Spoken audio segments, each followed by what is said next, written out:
As a kid, I mastered the art of getting kicked out of foster homes. And the fact of the matter is I trusted no one. And looking back, I guess how could I? From the time my parents left me, to the time another foster kid raped me, to the time I was bullied so bad, I tried to kill myself with a bottle of pills.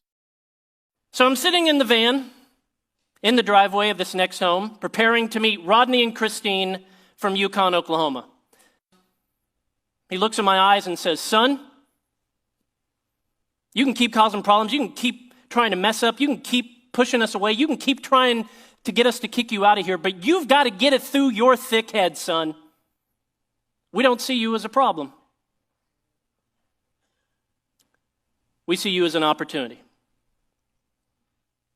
You see, every kid is one caring adult away from being a success story.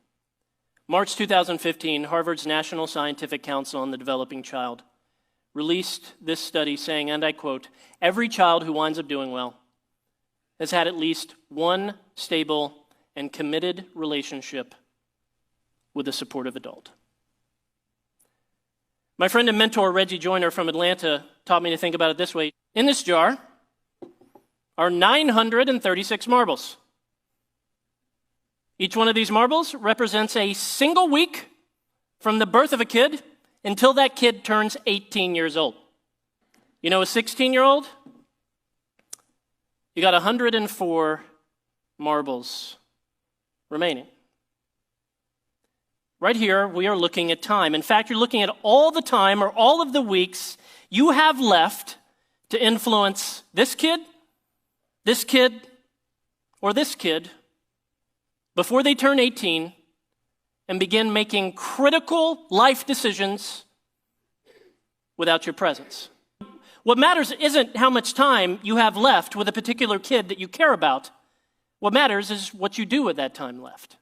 I mean, consider how many weeks Rodney had left when he bailed me out of jail.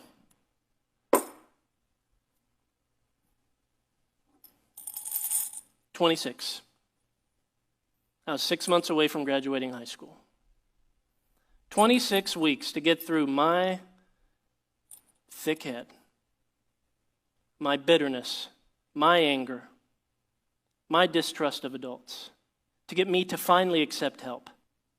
You see, it's not about how much time you have left with that kid you're thinking of. What matters is what we do with that time. If every kid truly is one caring adult, one Rodney away from being a success story, then the challenge is this. The difference between a statistic and a success story is you.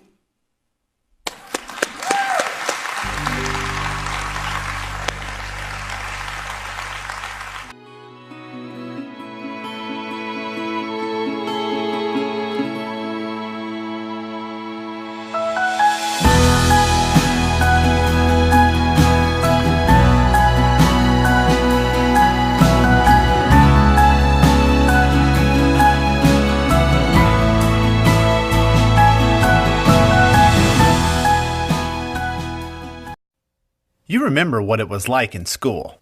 It was boring. You sat in class, memorized as much as you could, and tried to pass a test at the end. But is that good enough? These days, school can be more interesting and effective by focusing students on work that matters. This is project-based learning explained. Most adults live in a world of projects. Whether it's a job assignment, home improvement, or planning a wedding, we need to actively solve problems. But unfortunately, schoolwork looks more like this than this. Let's take a look at this project-based world. Meet Claire. She was recently presented with a challenge. Her company, Super Suds, makes soap, and it was up to her to find the most earth-friendly way to produce it in the future. Her boss gave her a budget and a few requirements, and it was up to her to come up with a solution. She organized and managed a team who researched the options and created materials summarizing the issues. Claire's team asked for feedback and presented their findings to the boss. Claire came out of the project looking like a rock star, and she learned a lot about green products. If you look closely, Claire's success involved critical thinking, collaboration, and communication, things that aren't often taught in traditional classrooms. The world needs more Claires, so how do we get them?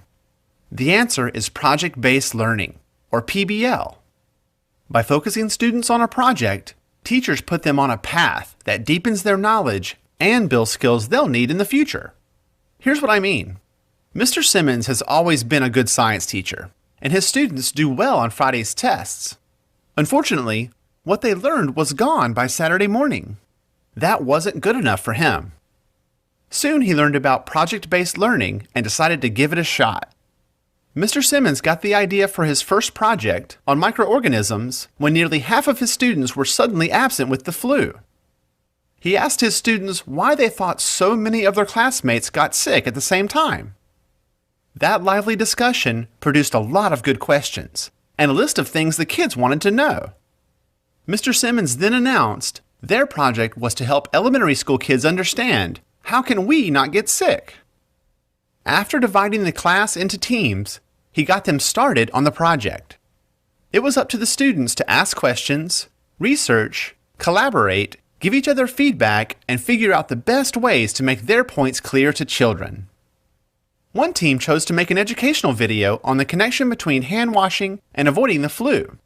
Another chose to create posters to show how viruses spread.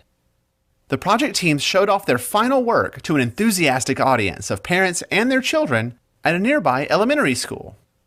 Sitting in the front row was our good friend and local rock star Claire, who saw a bit of herself in the students. It was clear that the project was a success for the students, the audience, and Mr. Simmons. His students practiced critical thinking, collaboration, and communication.